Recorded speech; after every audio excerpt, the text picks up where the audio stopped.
What's up, guys? I want to give you one trick that can make pistol squatting easier even if you have really crappy ankle mobility. So some people who have to do pistols in CrossFit or just as part of their fitness regimen are starting to wear Olympic lifting shoes with the really high heels, and of course that makes pistol squatting easier.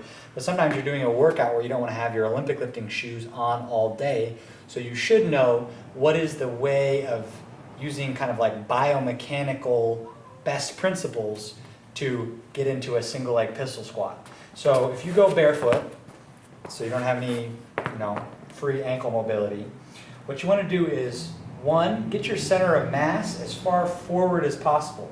That means get your head, get your trunk, get your arms as far forward as possible, because that's going to be a whole lot easier than if they were all back behind you. If you try to pistol squat totally upright, you're doomed to fail. So get your center of mass forward.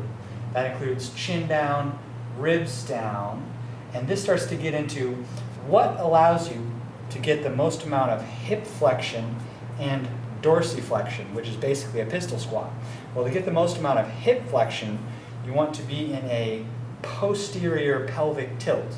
Because if you're in an anterior pelvic tilt and try to go into hip flexion, that's as much as I got.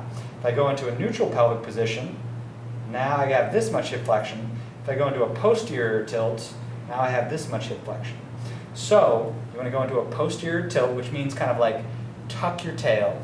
So you get your center of mass forward, you reach, you tuck your tail, and then you sit down into your pistol squat.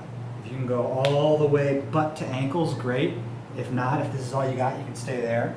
But getting your center of mass forward, your pelvis posteriorly tilted, and rounding your back, that will allow the pistol squat to be a lot easier even if you have crappy ankle mobility.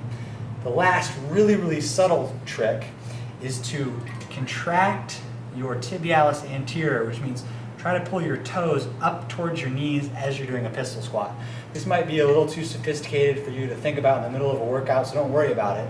But basically, when this is contracting on the front, this is relaxing on the back, which gives you more dorsiflexion, which is one of the most important things for a pistol squat. So the 3-step checklist then is get your center of mass forward through a posterior pelvic tilt, contract your tibialis anterior by trying to pull your toes up to your face, and that should allow you to sink pretty low in your pistol squat. So give those 3 tricks a shot and see if it doesn't help your pistol squat.